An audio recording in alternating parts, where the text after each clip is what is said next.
aonde estamos indo? Agora estamos indo na The Members, que é uma startup, cara, fenômeno no Brasil. Os caras voaram, 3 meninos super novos e estão arrebentando pelo Brasil. Fala dele!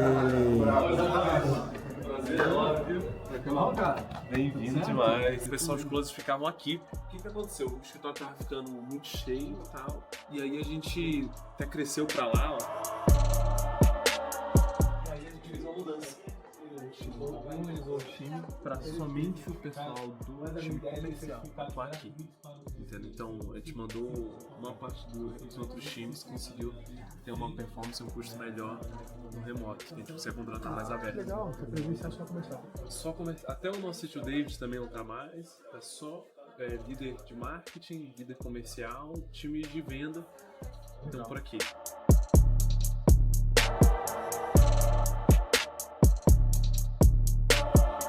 Ó pessoal, acabou de cair uma venda. Provavelmente alguém do time vai tocar o sino. Isso aqui foi o parte 2 de um pagamento. Dá pra ver aqui, esse pagamento foi de 19 mil. E bora ver quem que vendeu essa venda. Bora descobrir na verdade quem que fez essa venda, né?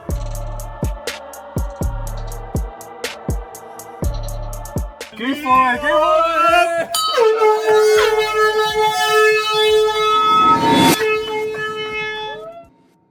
Tem um grande segredo que aumentou, tipo assim, pessoas que faturavam 30, 40 milhões ano, conseguiam chegar em 100, 150 milhões. Acompanha aqui. Qual que é a expectativa de faturamento da sua empresa para esse ano? Pô, eu não abro exatamente os números, mas é de múltiplos 8 dígitos esse ano aqui em 2025. E quantos clientes ativos vocês têm hoje? Em torno de 3 mil clientes, são empresas de educação. E o que você faz? A gente basicamente cria plataformas de streaming de alto nível para os maiores produtores do Brasil. E quais são os clientes mais famosos que você atende? Pô, a gente tem clientes ótimos, tem Paulo Vieira, tem Carlos Wizard, tem Renato Cariani, a gente tem empresas como Bodytech, de academia, a gente tem uma série de linhas diferentes de atuação. Então, a maioria dos creators que você vê na internet que fazem curso online, fazem ou já fizeram com a gente. E quantas pessoas vocês já impactaram através de todos esses clientes? Hoje a gente atende em média 4 milhões e meio de alunos por dia. Cara, 4 milhões e meio de alunos por dia? Na verdade é até engraçado porque eu nasci no Amapá. O Amapá tem em torno de 1 milhão de habitantes. Então a gente atende mais clientes hoje do que o estado que eu nasci. Impressionante isso aqui. Mas vamos lá, Gabriel. Dando um passo para trás, eu já quero decodificar mais o modelo de negócio e a da Members, mas eu quero começar entendendo como é que vocês começaram.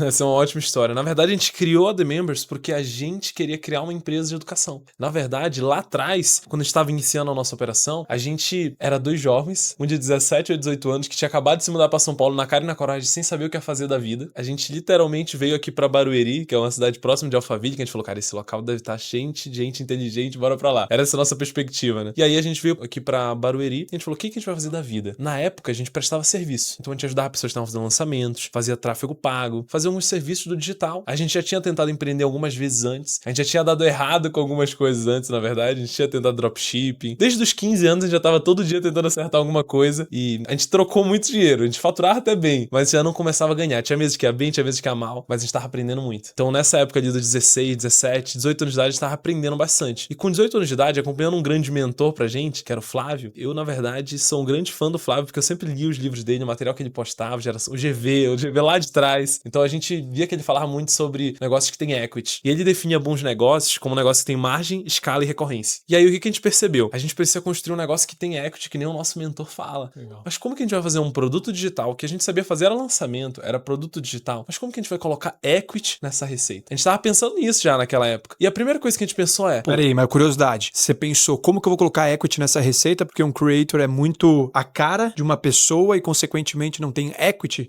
Essa era a ideia de vocês? Esse era o pensamento? Essa era a base. Mas tem o seguinte ponto. Além de ser atrelado a uma pessoa, eu era coprodutor. Então, além de eu ser coprodutor, faz o lançamento, zerou receita. E agora? Mês que vem o quê? Então, era sempre uma corrida constante, sem ter realmente uma empresa. Perfeito. E não ter nem valor de mercado, nem receita recorrente, porque era margem, escala e recorrência. Eu tinha uma boa margem e eu até tinha uma boa escala, mas eu não tinha um business recorrente. Eram ofertas únicas. Como que eu ia criar um business como esse? Esse era o meu pensamento. Naquela época, tava muito famoso aquela galera dos afiliados, os cursinhos na Hotmart. Já tava até virando uma estigma negativa na sociedade. Que o pessoal falava, de lá vai querer me vender curso, ensinar a vender curso. Então tinha essa estigma. E a gente queria fugir um pouco desse estigma. Então a gente não queria ser conhecido como mais vendedor de curso. A gente queria se posicionar como uma empresa de educação. Legal. Só que digital. E a gente pensou, como é que a gente pode fazer isso? E na época, o que a gente fez? A gente falou, cara, a gente precisa ter uma plataforma com a nossa marca. Porque se eu tiver atrelado a um gateway desses de mercado, eu já tô quebrando esse princípio de me posicionar como empresa de educação. E aí a gente buscou uma plataforma no mercado. Na época, a gente não encontrou nenhuma plataforma que possibilitasse a marca ser minha. 100% marca própria, personalizada do jeito que eu quero. E por não ter isso, a gente já percebeu, cara, como é que eu vou me posicionar como empresa de educação sem nem ter a minha marca, nem ter o meu ambiente local próprio? E aí, esse foi o início do business, a gente criou pra gente. Na verdade, a dor era nossa. O que aconteceu nesse meio caminho? A gente percebeu que amigos nossos também tinham essa dor. E quando a gente viu que eles também tinham essa dor, a gente falou, vamos vender pra eles. Até que a gente percebeu que ali era um business interessante. Na verdade, escutando um podcast do Bruno Perini, e ele falou uma história sobre ser a pá, vender a pá e não cavar o ouro. E aí a gente percebeu que os melhores modelos de negócio muitas vezes não são aqueles que estão extraindo ouro, mas que vendem os insumos para extrair o ouro, no caso a pá. Muito bom. E aí a gente percebeu que tinha uma oportunidade de se tornar essa pá naquele momento. E aí a gente se tornou o meio para ter essa plataforma com a marca própria. Como os nossos amigos queriam, a gente decidiu criar esse business. E foi uma jornada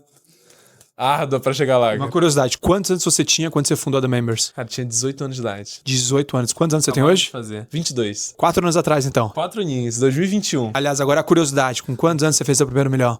Olha, foi no ano de 2022. 2022. Então você tinha Tinha 19, 18, 19 anos. Né? 18, 19 anos. Curiosidade aqui. O que passou pra tua cabeça de alguém que veio do norte pra São Paulo pra construir a vida aqui do zero e com 19 anos fazer do primeiro milhão? Como é que foi isso? Foi uma loucura. Na verdade, eu queria mudar de ambiente. Eu sabia que onde eu estava, eu tinha um ambiente que não era propício a empreender, muito porque eu não tinha referências. Então a minha mudança, na verdade, foi em buscar pessoas que eu olhava e falava, eu quero ser que nem essa pessoa. Existe a possibilidade real de eu me tornar essa pessoa. E o local que eu estava inserido não me permitia visualizar isso. Essa foi a motivação de me mudar. Eu queria ir para um local que eu pudesse falar, aqui eu pelo menos tenho a chance de crescer algo e eu tenho alguém para me inspirar, ter uma referência. Essa foi a motivação, sabe? E teus pais, Gabriel, eles continuam por lá? Na verdade, hoje eu tenho um irmão que mora lá. Meus pais já faleceram enquanto eu era menor de idade. E tenho um irmão que mora lá e hoje eu tenho um irmão que é sócio nosso aqui, que ajudou a construir toda essa operação. Impressionante. E quem te incentivou a vir pra cá? Porque você tinha 17, 18 anos quando você veio pra São Paulo. Você veio com teu irmão, pelo que eu entendi. Na verdade, eu vim sozinho. Eu vim primeiro. Veio sozinho primeiro. Você Eu vim com o Yuri. Vim com meu sócio, na verdade. E você morava com quem lá no Amapá? Na verdade, o que aconteceu? Até os 15 anos de idade, eu cresci no Amapá. Com 15 anos, eu tinha um sonho muito grande na minha vida, que era estudar fora do país. Eu queria estudar em qualquer lugar fora do país. Canadá, Irlanda, Estados Unidos, qualquer lugar. E aí eu aplicava pra todas as bolsas, todos os programas que existiam aqui disponíveis que eu pesquisava na internet pra estudar fora. E no meio dessa jornada, no segundo ano tentando fazer isso, teve um programa que me deu um sim. E aí, na verdade, foi até massa, que eles me deram um sim. Chegou na hora de ir, infelizmente não vai dar. Passou um mês, um outro aluno desistiu, acabou que eu consegui entrar. Na verdade, eu nem sei exatamente como que eu passei em todo esse processo. Eu acredito muito que foi Deus que ajudou. Porque eu mal sabia o inglês, entendeu? Eu fui aprender o inglês mesmo lá. Não sei como eu passei. Tinha prova oral, tinha prova escrita, tinha vários desafios pra chegar lá e tudo deu certo. Eu consegui estudar pra fora. Com 15, 16 eu tive que voltar na pandemia. Eu já tinha moldado uma mentalidade diferente. Eu tive a oportunidade de estudar marketing lá nos Estados Unidos. Eu tive a oportunidade de aprender muita coisa. E nesse aprendizado que eu tive por lá, eu já sabia algumas coisas que eu escutava de Tony Robbins, Gary Vee, Russell Brunson, algumas referências gringas, que eu usava até mesmo como forma de aprender a língua inglesa e empreender, porque nessa época eu já tava vendendo online, eu já tava buscando. E aí quando eu voltei, eu já sabia, eu não posso ir pra onde eu vim. O Amapá é o estado com o segundo menor PIB per capita do Brasil. Agora, na verdade, tá tendo petróleo, talvez mude um pouco lá, mas é um estado que,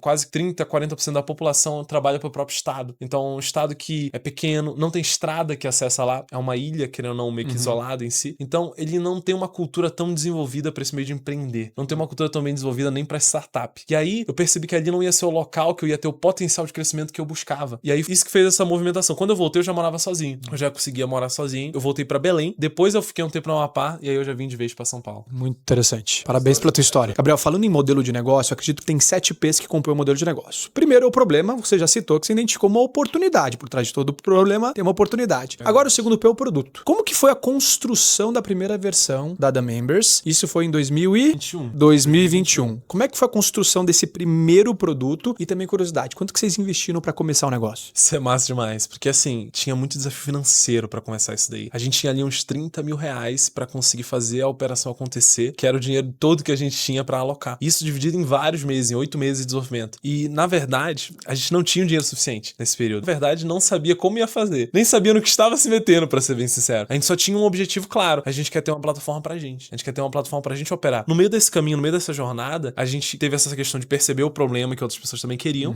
E o produto em si foi muito orgânico. A gente sabia o que construir, mas o que a gente não sabia? Como tinha que ser feito ele exatamente. Qual era a melhor estratégia tecnológica pra fazer, a melhor estratégia de produto, pensando em todas as questões envolvendo esse âmbito educacional, principalmente para um jovem em si. Então, nesse momento, o que a gente teve a oportunidade? A gente tinha a oportunidade de conversar com o máximo de pessoas que a gente podia. Então, sempre quando a gente encontrava um infoprodutor, encontrava uma empresa de educação online, ou uma pessoa que entendia mais disso, a gente pedia para ele julgar o nosso produto, avaliar a nossa forma de fazer, pra gente conseguir melhorar. Até mesmo empresas do mercado, que hoje são as maiores do mercado, a gente lá atrás buscava, pô, ajuda a gente aqui, quem sabe você não pode incentivar a gente aqui. Inclusive, tem histórias muito agressivas nesse sentido, porque a gente bateu em certas empresas e tomou porta na cara, falou que é melhor vocês fazerem outra coisa, que isso aí não vai funcionar, que não existe esse produto funcionar, que o mercado não vai gostar disso. Então a gente já muitas vezes pensou em desistir por causa disso. O que fez a gente não desistir foi porque a gente tinha pessoas já que tinham gasto muita energia naquele projeto. A gente tinha alocado tudo que a gente tinha naquela ideia, naquele conceito, e por isso que a gente não parou nesse meu tempo. Não tinha plano B. Não poderia ter plano B, né? É bom, né? Não poderia ter. Às vezes é bem bom ter só o plano A, porque aí você faz o plano A dar certo ou sim ou sim, né? E a gente, na verdade, até tentou criar um plano B, mas não teve como, entendeu? Não foi que a gente tinha só a mentalidade de queimar os barcos, é que não tinha muito o que fazer. A gente se forçou, só tinha um plano A, só tinha um caminho. Quanto vocês investiram aproximadamente no início da produção dessa primeira versão do teu produto? A gente colocou em torno de uns 30 mil reais. Mas acabou o dinheiro bem rápido. Acabou o dinheiro bem rápido no meio dessa jornada. Tive que ligar pro meu irmão. Falei, irmão, trabalhava numa indústria na época. Falei, ó, quer se tornar nosso sócio? E imagina, era 2 jovens de 18 anos de idade, morando sozinho em São Paulo, criando uma ideia de tecnologia sem saber o que tá fazendo. Não tinha faculdade de tecnologia, não tinha nada. Só tinha uma ideia e muita convicção, muita fé. Por incrível que pareça, o meu irmão acreditou na ideia, investiu no nosso negócio e hoje, inclusive, se tornou um sócio operador da operação. Ele construiu com a gente essa empresa. Então ele não só acreditou, como botou fé, se mudou pra São Paulo e veio comprar a briga com a gente lá próximo desse meio de lançamento. E curiosidade, depois que vocês começaram a desenvolver o produto até conquistar o primeiro cliente, qual foi o prazo, o tempo? Olha, a gente iniciou o desenvolvimento em março e a gente teve a primeira venda em outubro. Isso aí deve dar o quê? Uns 6 meses? 6, 7 meses. 6, 7 meses, né? Foi esse período que até consegui ter a primeira venda e foi massa o seguinte, porque o que aconteceu? A gente estava usando uma plataforma de pagamento e nessa plataforma de pagamento a gente configurou ela de forma errada. O que aconteceu? A gente naquela época trabalhava... Peraí, uma plataforma de pagamento... que a gente usava pra processar.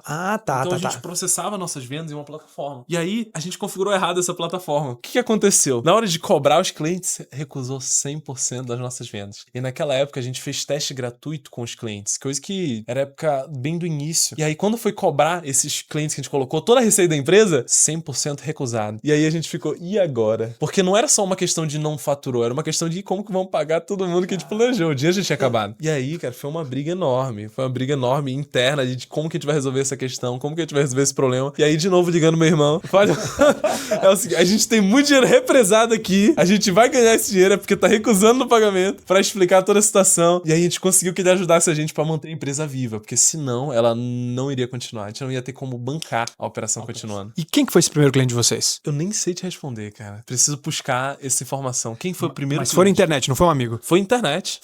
Na verdade, isso foi massa, a história é massa. O que aconteceu? A gente montou um time de vendas, a gente tava lá com esses caras que a gente falou, agora é hora de vamos estourar, vamos vender, é o que a gente sabe fazer, a gente é do marketing, a gente é do comercial, a gente não sabia tanto tecnologia, a gente teve que aprender. Mas vendas a gente buscava saber. Quando chegou a hora de vender, não era questão de vender pra dar receita, era questão de vender pra sobreviver. E a gente falou, bora arrebentar. Passou uma semana, todo mundo enviando 300, 400 mensagens no dia, a gente conseguiu, 3 reuniões, 0 testes gratuitos. Aí a gente ficou, meu Deus do céu, gastamos uma energia absurda, escolhemos o business errado, tá tudo errado, vamos ter que achar outra coisa. E a gente quase, assim, e agora? O que a gente vai fazer? E aí a gente decidiu, não, vamos fazer um teste diferente, uma outra abordagem. Aí a gente rodou um tráfego, foi pra uma campanha paga, mudou toda a oferta, mudou toda a estrutura, e aí sim a gente conseguiu trazer os primeiros testes gratuitos, os primeiros clientes pra operar. Mas foi bem na beira do precipício. E uma outra curiosidade, como é que vocês precificaram? Porque tem muita gente nos acompanhando aqui que sonha em empreender ou tá empreendendo e a precificação sempre é uma interrogação quando você tá começando e testando, validando um produto no mercado. Como é que vocês precificaram? Ou quanto que tá hoje? Quanto que vocês cobravam na época? Não sei se você pode abrir. Com certeza. Na época a gente cometeu um erro muito grande. Qual foi o erro que a gente cometeu? A gente não precificou o nosso produto conforme o que ele realmente valia. A gente precificou conforme o mercado estava atuando. Isso é um detalhe muito curioso, porque o preço que a gente coloca é o posicionamento que a gente tem. Muito bom. O preço que a gente definiu, ele O vai terceiro determinar... P aqui, dando spoiler, o terceiro P é precificação e o quarto é posicionamento. Precificação tá atrelado, conectado com posicionamento de marca.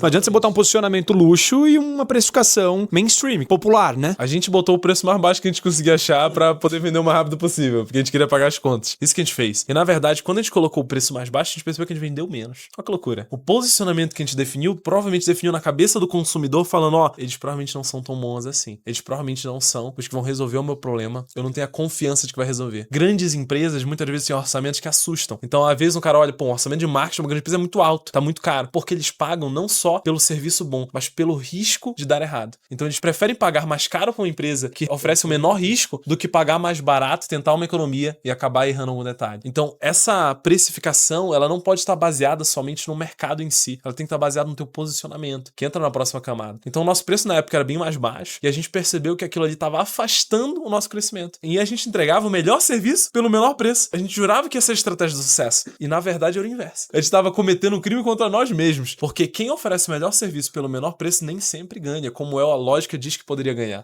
E aí a gente percebeu que a gente tinha que ajustar tanto o nosso preço de acordo com o nosso tipo de produto, com a nossa categoria de cliente que a gente busca. E aí a gente começou a tracionar muito mais. Gente, é super natural de empreendedor que tá começando. A gente também. Se olha para trás, o maior erro, um dos principais erros do início foi precificação. É até uma falta de segurança do empreendedor e aquela vontade de fazer uma validação do produto. É porque a maioria das empresas quebram pela falta do PMF, o Product Market Fit. Ou seja, você criar um negócio que resolve um problema real. Então a precificação, de certa forma, parece que deixa eu diminuir a barreira pro meu sucesso, pro meu negócio virar. Mas, por outro lado, à medida que você vai ganhando experiência, vivência, você entende que, cara, a precificação é tudo. Você precisa jogar o jogo das boas margens. Inclusive, margem é o número 1 de escala. Para você escalar o teu negócio, começa aumentando a margem, senão você vai ficar refém da tua operação. De comentar nisso. Uma estratégia de precificação que mais deu certo pra gente foi a seguinte. A gente analisa que quem pode pagar mais caro pelo mesmo cliente ganha. Eu vou dar um exemplo bem prático aqui. Eu vou fazer anúncio no Facebook. Vou gastar lá o meu anúncio no Facebook. Se eu consigo gastar mais por esse cliente e ter lucro nessa operação, ter margem nessa operação, eu ganho. Você ganha. É um leilão. Então, quem pode gastar mais pelo mesmo cliente, através de uma boa oferta, ganha na campanha. Não é quem tem o melhor preço ou necessariamente o melhor produto. É quem pode gastar mais pelo melhor cliente. E o que define quem pode gastar mais? A oferta. A melhor oferta. O conjunto de entregáveis explicado de uma forma lógica e bem feita. Tenha uma boa oferta, senão pode ter o melhor produto, pode ter um ótimo preço. Sem uma boa oferta, não vai rolar. Boa, deu aula aqui, gente. Anotaram? Esse é um ponto muito importante e o gargalo de muito empreendedor. E agora a curiosidade também sobre posicionamento de marca. Qual que é a bandeira que vocês levantaram em relação ao oceano talvez vermelho, né? Tinha muitos competidores, vocês foram lá, nasceram e estão arrebentando, estão voando e estão dominando o mercado. Qual que é o posicionamento de vocês? Como que vocês se destacaram em relação à marca e à bandeira que vocês levantam? Cara, isso é massa demais. A gente criou um novo critério de decisão no mercado. Como é que funciona? O mercado de áreas de membros, que é o nosso mercado, que é onde os alunos acessam, botam um login e senha para acessar aulas e vídeos, módulos e cursos de vários produtores do mercado, ele era extremamente feio, meio analógico, meio 2010, 2007, meio Windows XP, assim, uma pegada bem travada, bem feio. E Só pra pessoa entender, só deixar claro que o pessoal entendeu, Gabriel. Então, eu sou um infoprodutor,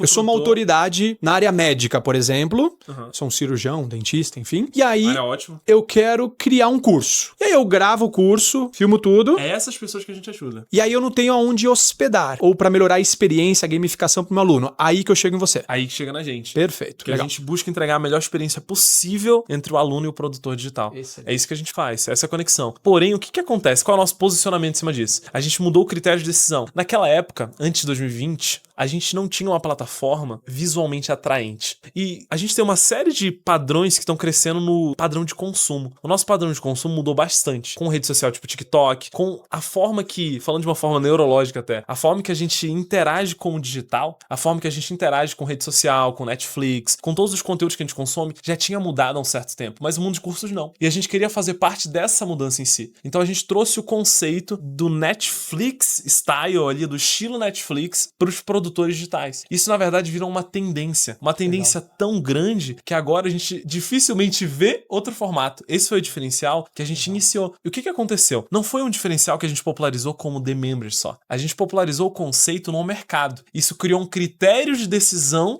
no comprador. E aí o comprador fala, eu quero também ter efeito Netflix no meu produto. Então a gente criou um critério de decisão, a gente popularizou o conceito Netflix para produtos digitais e virou um padrão. Agora, até as maiores plataformas de pagamento tiveram que se adaptar, todo mundo teve que se adaptar a essa nova realidade. Coisa que a gente vai ter que fazer agora no internacional. Por incrível que pareça, é uma coisa que o Brasil inovou. Se a gente olhar para as plataformas e áreas mesmo externas, elas não são tão adaptadas que nem a do Brasil. Porque aqui foi criado esse efeito cultural. E eu gosto de falar do marketing de critérios de decisão. Isso é uma parada muito massa, porque tem uma história que é do bacon e dos ovos. É bem famosa, é bem massa. Que teve um grande publicitário, um grande marqueteiro que foi contratado por uma empresa de bacons e ovos, que no caso eram aves e bovinos. E aí ele tinha que fazer esse produto ser inserido no mercado e aumentar o market share dele, porque essa empresa, ela já dominava 80% do mercado. Ela vendia para 80% do público consumidor. Porém, ela tinha que crescer o público consumidor. Como que eu faço para crescer o público consumidor de ovos e bacon nos Estados Unidos, em décadas atrás? O que ele fez? Basicamente, ele buscou fazer uma propaganda de proteína no café da manhã. A importância da proteína no café da manhã para a saúde. Fez um abaixo-assinado de 50 mil médicos, botou em jornal, botou na televisão, botou na rádio, e ele criou o conceito de que a proteína no café da manhã era fundamental para a saúde. Criou esse critério de decisão na mente do consumidor e, em sequência, o que ele fez? Ele lançou a campanha de ovos e bacon. Ovos e bacon, rádio, TV, jornal. Nível de consciência estava lá em cima já. Exato. E ele criou a demanda dele. Isso que eu acho que é marketing por critério de decisão. Foi um conceito que eu aprendi que mudou muito a visão de como fazer marketing. Porque, literalmente, ele criou uma nova demanda. E é isso que a gente tem que analisar. Por exemplo, a gente vai comprar um tênis. Qual é o nosso critério de decisão? Pô, primeiro, às vezes, é cor. Segundo, às vezes, é tamanho. Terceiro, é marca. E se eu conseguir colocar um critério de decisão conforto acima deles? Criando uma campanha diferente em cima disso. E muitas das vezes, essa campanha não é eu como marca falando, mas é alguém do mercado trazendo a consciência desse assunto para depois eu como marca chegar como solução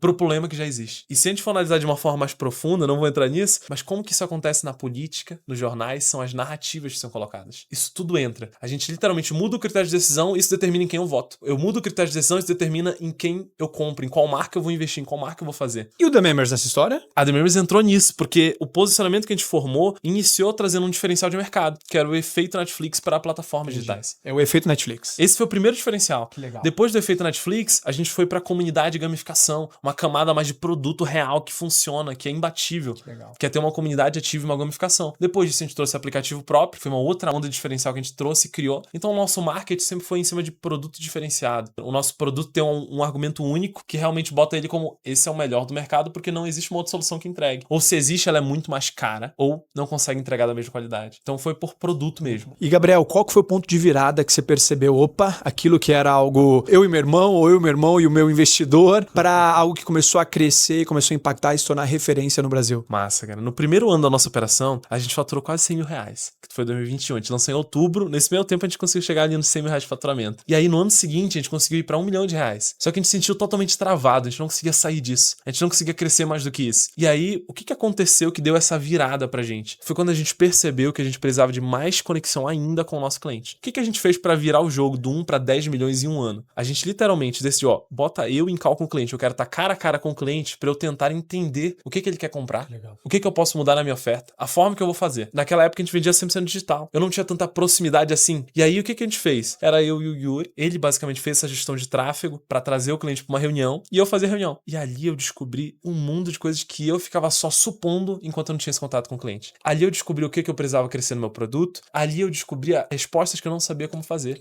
Tinha uma pergunta que eu ficava me perguntando, como é que eu posso crescer meu negócio 10 vezes? E eu já tinha perguntado para alguns parceiros, alguns clientes, eles não me respondiam tão bem. Não conseguiam me responder. É uma pergunta difícil. Tu vai perguntar pro teu cliente, o que tu faria para pagar 10 vezes no teu produto? Ele não sabe. Mas eu insisti tanto nesse questionamento na minha mente e perguntava de forma diferente pros meus clientes até que eu encontrei as respostas. Que legal. Só que indo pra linha de frente. Exato. Só que não foi a primeira, a segunda, a terceira vez. Foi buscar incessantemente por esse questionamento. Porque se eu não tivesse buscado falar com esses clientes múltiplas vezes sobre esse assunto, perguntando de formas diferentes para conseguir identificar, eu tinha ficado travado. E realmente, como que tu pode fazer o teu cliente pagar 10 vezes mais caro pelo mesmo produto que você tem hoje com algum diferencial? Parece impossível. A gente já bate, não tem como. Não tem como. Só que se a gente não encontrar um como, realmente é impossível. Então, eu já trago esse questionamento para quem tá ouvindo. Busca uma forma de encontrar essa solução. Porque se você não buscar, ninguém vai. E a pergunta, ela não é respondida em um dia, porque são perguntas complexas. Às vezes levam meses ou anos para eu encontrar a solução para aquela questão. Então, mas a gente não pode parar de se perguntar, de ter tempo de crescer, porque senão a gente só trabalha e não tem tempo para crescer. Isso é muito forte. Mas respondendo sobre crescimento, no milhão no primeiro ano, entrei pro comercial, entrei para fazer as operações, percebi como eu ia mudar totalmente meu comercial, totalmente meu marketing, totalmente meu produto. No ano seguinte, a gente cresceu mais de 10 vezes. A gente foi para mais de 10 milhões de faturamento. faturamento. De um ano pro outro, simplesmente porque a gente estava numa briga incansável, trabalhando 12 horas por dia, claro, mas indo para perto da ponta do cliente, otimização impossível. Naquela época, a gente realmente queria resolver a dor que o cliente trouxesse. Independente do que fosse, a gente buscava uma solução. E muitas vezes não é o que o cliente traz, porque nem sempre o cliente sabe o que ele quer. Steve Jobs defendia muito isso, porque a gente acha que o cliente sabe. Por exemplo, o que o cliente queria na época da evolução do celular? Ele não queria um smartphone. Ele nem sabia que existia essa solução. Ele nunca ia dizer pro Steve Jobs, que criou lá o conceito do iPhone, a forma que o Steve pensou. O Steve Jobs teve que ler entre as entrelinhas pensando na psicologia, no comportamento humano, o que ele realmente queria. Porque se tu perguntasse do cliente, ele queria uma feature a mais, um detalhinho a mais, não uma revolução completa. Dificilmente do teu cliente pode vir a revolução completa, mas da tua análise, conforme o comportamento do teu cliente, que pode vir sim uma inovação. Então, dificilmente teu cliente vai te dar a solução, mas ele vai te dar um insumo para tu conseguir fazer uma análise melhor do que tu pode fazer com o teu negócio. Então, não necessariamente é direto a resposta. Tá numa análise mais profunda. Para completar uma história dessa, tem um clássico avião da Segunda Guerra Mundial que eles tinham um problema que era aviões caindo. Então, o que eles faziam nessa época? Voltava o avião cheio de furo. Eles geralmente botavam chapas pra tapar os buracos. Porque quando tinha muito furo, eles pensavam, cara, a gente precisa tapar esses buracos. Até que veio um engenheiro pensando de uma forma diferente. Se esse avião voltou, a gente tem que reforçar os locais que não tem buraco. Porque é no local que não tem buraco que, se atingisse, derrubaria. Inverta a lógica. Muitas das vezes a solução não é a questão que aparece diretamente, mas o inverso dela. Então, esse pensamento não convencional, que é um conceito muito de startup, mas pode ser levado para qualquer tipo de business, qualquer tipo de negócio. Como é que eu posso tirar o modo convencional de pensamento e ir para uma linha mais disruptiva, mais revolucionária, usando sim os insumos dos clientes, porém não diretamente a solução. Às vezes ele não quer pagar mais barato. Às vezes tem alguma questão que eu estou fazendo errado. Alguma análise mais profunda nesse produto. Tem uma aula aqui, gente. Estão anotando aqui? Estão anotando tudo? Galera, inclusive, que está nos acompanhando, não esqueçam de se inscrever no canal. Para nós isso é muito importante pra gente continuar trazendo muita gente boa de alto nível do empreendedorismo no Brasil para estar compartilhando e decodificando tudo que eles fizeram e estão fazendo para escalar os seus negócios. E uma outra curiosidade aqui, Gabriel, tem muita gente que nos acompanha que quer empreender. Sim. E naturalmente, essa história de eu vou ser um infoprodutor chama a atenção de muita gente. Sim. Né? Já se vendeu, inclusive, na internet, que era um ótimo caminho para se enriquecer de forma bem rápida. Qual é a tua visão hoje desse mercado? Ainda tem espaço para qualquer pessoa se tornar um infoprodutor e, enfim, crescer? É um bom modelo de negócio? Qual que é a tua visão desse mundo? Sem dúvida. Na verdade, é um dos melhores modelos de negócio que existe. Se a gente for analisar da seguinte forma, a gente precisa de um produto que a gente cria uma vez, grava uma vez e consegue vender pelo preço que a gente definir quantas vezes a gente quiser. Se não vender, eu tenho um material de treinamento pro time. Entendeu? Se vender, eu só tive um único trabalho. É escalável. Então, é um único modelo de negócio que a gente pode operar até mesmo como side business para qualquer empresário pode fazer. Bom. Isso serve de múltiplas formas, até mesmo como canal de aquisição. Entendeu? E muita gente tem a visão, pô, eu não sou o melhor do mercado para falar desse assunto. Eu não vou falar sobre esse assunto, porque eu não sou o melhor. Mas tu não precisa ser. Na verdade, pensando de forma não convencional, o que acontece? Se eu não sou o melhor e eu estou aprendendo agora, eu tenho muito mais proximidade com quem tá aprendendo. Olha que loucura. Tem um caso massa de um filme. Prenda-me se for capaz. No final do filme, ele ficou dando aula por 6 meses lá sobre, acho que era sociologia, filosofia, uma parada assim. E aí no final ele foi preso e perguntaram dele, como é que tu conseguiu dar aula por tanto tempo sem ser professor realmente disso? Ele falou, cara, simplesmente eu tava um capítulo à frente dos outros. E analisando conforme um livro sobre ensino e aprendizagem, eles falam o seguinte, o livro de ensino e aprendizagem, ele mostra que os melhores professores não são os que mais sabem do assunto. Os melhores professores geralmente são aqueles que têm melhor conexão com o público que está aprendendo. Então se eu aprendi agora e consigo ensinar agora, eu tenho uma forma mais fresca de ensinar. Eu tenho mais conexão com o público em si. Eu não preciso ser o melhor para ensinar aquele público. Eu preciso conseguir resolver a dor que ele comprou, a dor que ele quer resolver. E, Gabriel, uma outra curiosidade. Se um cara tá nos acompanhando aqui, você deu um belo incentivo para essa pessoa se tornar um infoprodutor. 100%. E aí ela já tem a plataforma. E o próximo passo? O que vai fazer ela sair de mais um infoprodutor para o infoprodutor Perfeito. E autoridade e referência no mercado com alguém que tá faturando bastante? Eu acredito que tu tem que começar sendo top 1 no que você faz. Como assim? Se a gente subnichar o suficiente o público, a gente pode se tornar o top 1. Eu vou dar um exemplo prático aqui, sei lá. A gente tem uma advocacia, um nicho enorme, muitos concorrentes, muita gente ganhando muita grana. Mas, pô, eu não vou chegar lá sendo o melhor do mercado. Então eu tenho que nichar. Vamos falar para startups. Pô, legal, startups é um nicho. Beleza. Ah, não, já tem 3 caras gigantes nesse meio de startups. Como é que eu posso nichar mais? Pô, vou falar para software as a service, um nicho SaaS, que é o mercado que a gente atua, assinatura e tal. Beleza, já tem um nicho legal. Pô, mas aí que tá. Será que já tem alguém lá? Como é que eu posso subnichar um pouco mais? Aí o pessoal pode pensar, cara, é pequeno, é muito pequeno, não vai ter gente para comprar. Na verdade, vai ter um público para comprar, é uma pequena lagoa. Tu vai ser o top 1, o único que fala especificamente para aquela dor. Então, quando eu rodar um anúncio, quando eu rodar um conteúdo, quem consumir aquele anúncio ou aquele conteúdo vai querer resolver especificamente aquela dor. Eu vou poder falar com tanta especificidade que ninguém mais vai. Por exemplo, continuando esse exemplo da advocacia para startups, para SaaS, e aí a gente vai falar, sei lá, para um público mais específico ainda, do nicho só pra galera que tá fazendo startup de AI, que tá viral agora, que tá chamativo. Quando eu for falar com esse cliente em específico, eu vou ter a solução exata da dor dele. Eu vou pegar exatamente a dor que ele sente no dia, no trabalho dele pra comunicar. É muito mais fácil eu vender pra esse cara do que o cara que tá falando de advocacia ampla. E eu posso trabalhar ensinando outras pessoas a vender pra esse público, eu posso vender diretamente pra esse público, eu posso fazer uma série de produtos ao redor disso. O infoproduto, ele não se limita a uma camada. Então eu posso tanto ensinar inglês, eu posso ensinar professores de inglês a se posicionar online, eu posso ensinar uma empresa, posso vender B2B. Então existem camadas de produtos. O que acontece muitas vezes nesse mercado é a confusão mental de não saber o que fazer. E aí que entra empresas como a nossa que ajudam a pessoa a se encontrar em qual caminho começar. Porque aí eu começo no lago, depois eu expando, depois eu viro um rio, depois eu viro um mar. Então você tem conteúdo ou curso pra essa galera? Pra quem quer se tornar um infoprodutor? Por incrível que pareça, aqui na The Members, a gente tá liberando agora os primeiros materiais que a gente nunca liberou. A gente sempre foi uma empresa focada em ajudar os maiores. Então a gente tem as estratégias dos maiores.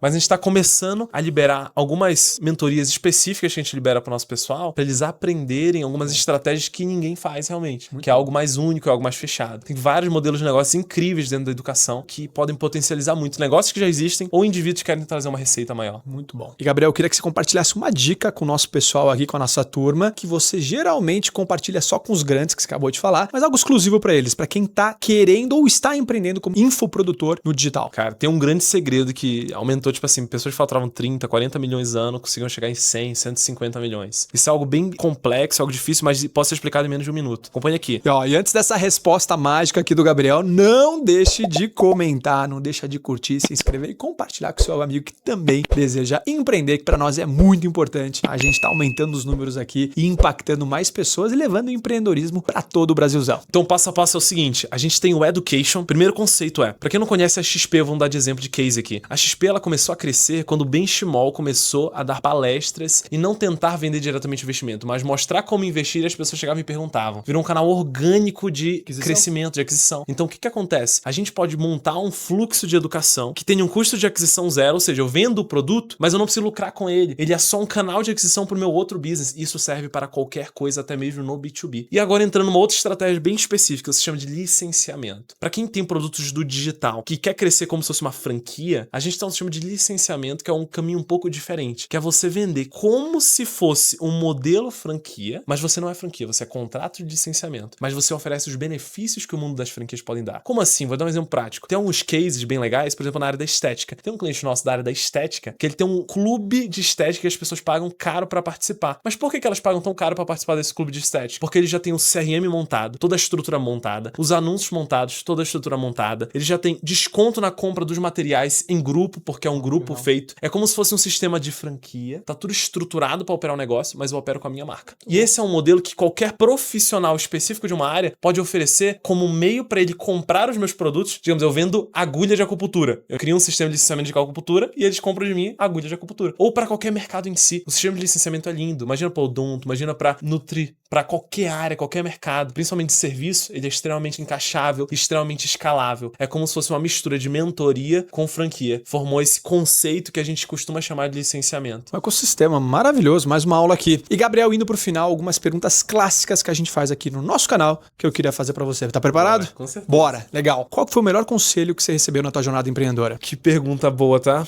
Acho que o melhor conselho é uma frase clássica, é tradicional essa frase, que é: se você quer ser grande, se apoie em ombros gigantes. Aprenda com pessoas como esse cara aqui, ó.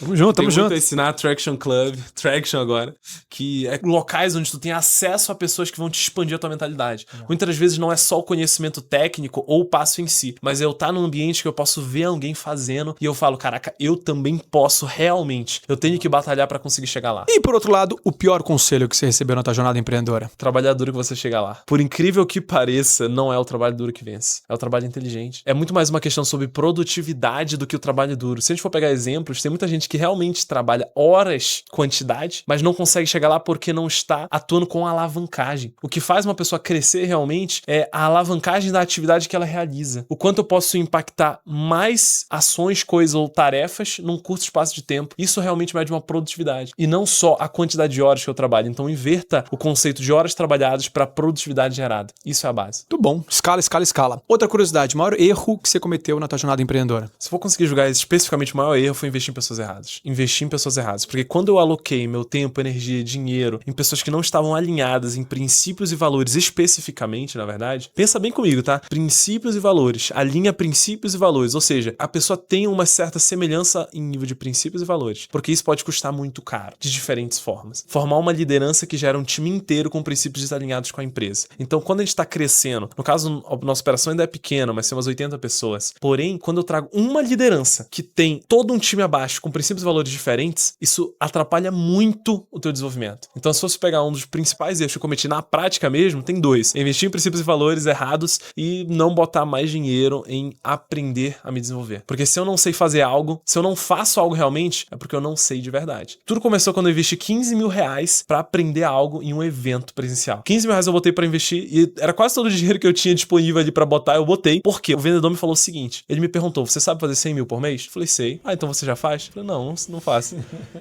Aí ele falou, então se tu ainda não faz, tu não sabe, porque se tu soubesse, tu já faria.